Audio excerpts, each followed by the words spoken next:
Marvel Mondays are back this week, and today I'm going to be taking a look at the Marvel Legends The Lizard Spider-Man Retro action figure. Now, we've had a couple of lizards across the years in the Marvel Legends line, or I should say in sub-Spider-Man lines, but results have been mixed to say the least, and we've never had a 60s inspired sculpt before, so I think that this release is going to be welcomed by a great many Marvel Legends fans. Now, of course, the Lizard is a character that has been around the Marvel Universe for quite a long time. He's one of the earliest in Spider-Man's Rogue Gallery, popping up all the way back when Steve Ditko was drawing the character, and of course he's had several mutations across the years. Many different artists have reinterpreted this character in all sorts of shapes and sizes, but he's always had a fairly consistent look for the most part. That lab white coat, the purple trousers, and of course that lizard tail. And for fans who grew up in the 90s with the Spider-Man animated series, then you're going to be delighted to see this packaging. I've waxed lyrical about this packaging before in my other Spider-Man retro action figure videos, so you'll know I love this card art. It brings back so many happy memories for me. I just love the colour combination of the purple cityscape in the background, the Spider-Man logo at the top of the packaging, and of course that billboard image with an illustration of the character. It's all visually and aesthetically really pleasing, and I think you can put this on display very comfortably and it looks really fun. You can hang it on your wall as well, and I just think it looks fantastic. The back of the packaging, on the other hand, is a little bit more simplistic. We have that image that we see, that billboard image that we see in the front of the packaging, which is quite nice. This is writ large here, it's expanded a little bit, which is colourful and fun. Of course, we have the Spider-Man logo, which again is very, very nice. There's an explanatory diagram explaining how you swap out the various pieces this figure comes with. There's a little bit of bio underneath that, and then an awful lot of small print. All in all, this is absolutely fine. It's serviceable. I don't think it's anything particularly exciting. It's not something you're going to really want to have on display, so I don't think you can feel guilty about hooking this up onto your wall somewhere, because it's all about the front of the packaging, I think, that makes this really exciting. Okay, so moving on to the figure itself. Now, as I've said, we've had a number of different lizards across the years. Not a huge amount, though, for such an important and popular character. And I've got to be honest, my own personal feeling is that none of them ever really quite nailed it. Now, it feels like Hasbro is trying to please everyone with this release, because he does come with two very distinct head sculpts. The first one that we see in package is the 60s Steve Ditko inspired lizard look. I think this looks really good. It looks very faithful to what we see in the comic books, and I think this represents something of a first, because we've not had this take on the character in this line before. So this is something of a debut, really, and I think this looks really good. I think people are going to be very excited to get their hands on this. In terms of how it's sculpted, there's a lot of detail here, a lot of bumps where those scales are. I think it's quite nicely painted. There's a little bit of shading in those grooves there that you can see that just enhances that look a little bit, and we can see obviously the pink of the tongue, which is quite nice. If we move on to the torso, we can see they've utilised this lab coat. I'm pretty sure we've seen this or something like this several times before. It's kind of a flexible but firm rubber, so it holds its position, but you can move it about a little bit. My one gripe with these lab coats when they give them to these figures is that they don't tend to give them any shading whatsoever, so they tend to feel a little bit plasticky, a little bit lifeless, which is a shame, but the sculpting is pretty good. Where we can see some unique pieces here is certainly in the lower arms, where we can see the rags for the hands. Of course, the hand pieces are brand new and they look very, very good. These are unique to the lizard and they look very nicely sculpted. There's a lot of detail in there that we can see on the palms and the fingers, the individual joints and digits, which are pretty cool, and there's some nice shading here as well.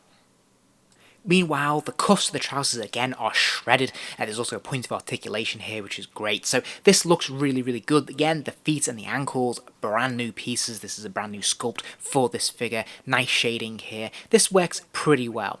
Sadly, there is a lack of shading when it comes to the central body, when it comes to the legs, and of course the arms. There's no real shading here at all. These are just pure plastic pieces. They look very good. The mold is very nice, but a little bit of shading would have been appreciated. Now, his tail comes as a separate piece, but there is a hole in his back where you can slot this in. This looks pretty good. It is a rubber piece. Again, very nicely sculpted. Some nice detail here. A little bit of shading just to show off some of those scales. I think this looks really good. It has quite a good length for his tail, as he should, which is nice. And as we'll see later, there is the ability to articulate this as well. And speaking of articulation, there's lots to talk about here. He has a ball joint in his head at the top of the neck, so he can spin his head all the way around. He can look up and down a little bit as well, and from side to side.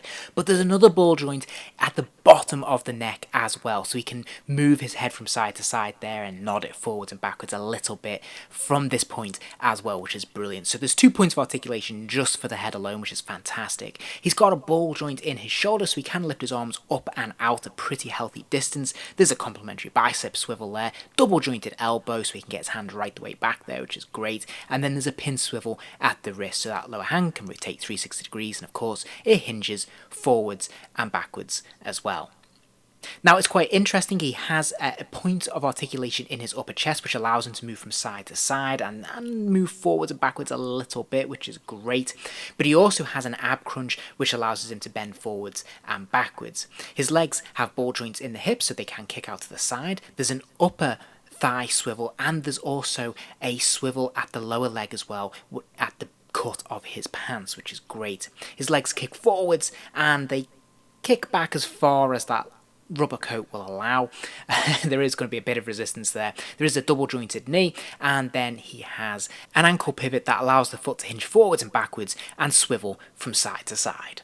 And then as an extra, he also has articulation in the tail, so it is bendy. There's something like a wire in there which will allow you to bend this tail into various poses, particularly towards the bottom of the tail, and you can bend it and it will roughly hold its shape. Very often it wants to sort of revert back to form, back to centre, but you can do various things and it will hold it. There's also a swivel at the top there where the tail meets his back. He also comes with quite a few goodies, including an extra pair of closed hands, an extra alternate head, and 2 lab bottles.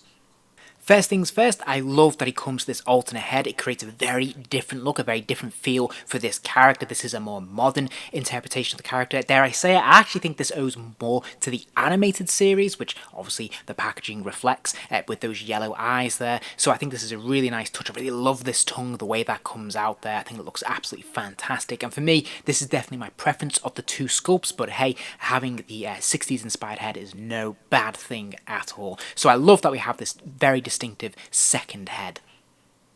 Likewise, having the closed hand and a closed fist is a really cool addition as well. Creates a lot of different looks and poses that you can put him in when you put him on display. But I absolutely love that he comes with these lab accessories as well. Obviously 2 distinct different styles and colours, but very fun, very true to the character, and very nice world building pieces. Here he is standing next to a Marvel Legends Spider-Man, so you can get a sense of the scale. He is 6 inches. He's fractionally taller than the Spider-Man as he should be. Not a great deal taller in truth, but this scaling looks pretty good to me.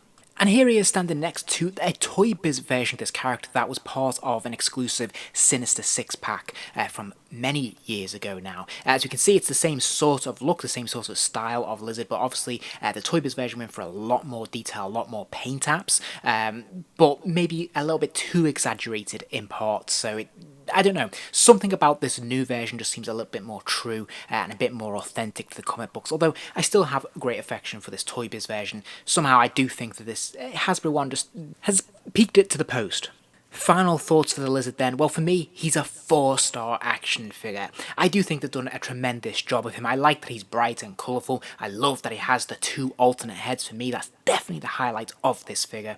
I like his accessories. I think they're really fun. Likewise, they've spared no expense when it comes to the articulation. They've given him every point of articulation you would hope for on any modern Marvel Legends figure, and then they've given him a few more as well. So I actually think they've done a tremendous job there as well. So why isn't he getting 5 stars? It's difficult to articulate, really. There's just something holding this back for me a little bit, and he's losing a star because I think it would have been nice if he had just a little bit more texture, a little bit more shading on that lab coat, on the central body itself. That would have been quite nice.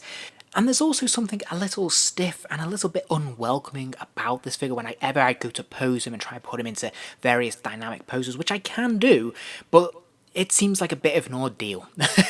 I get a lot of resistance from that lab coat. The tail can be a little bit uncooperative sometimes. I can usually get what I want, but it does take a lot of perseverance, which can be a little bit frustrating, even though the end results look pretty good in the main. So I have to say, a very strong figure, a very nice candidate. I'm not sure if he justifies the sudden price hike, because he did jump up quite significantly, so I'm not sure if he's really worth that extra £5 that I paid for him. But hey, he's a very nice figure. He's a much wanted character in Spider-Man's Rogue Gallery, and it's nice to actually have probably the most definitive version in this line that we've ever had.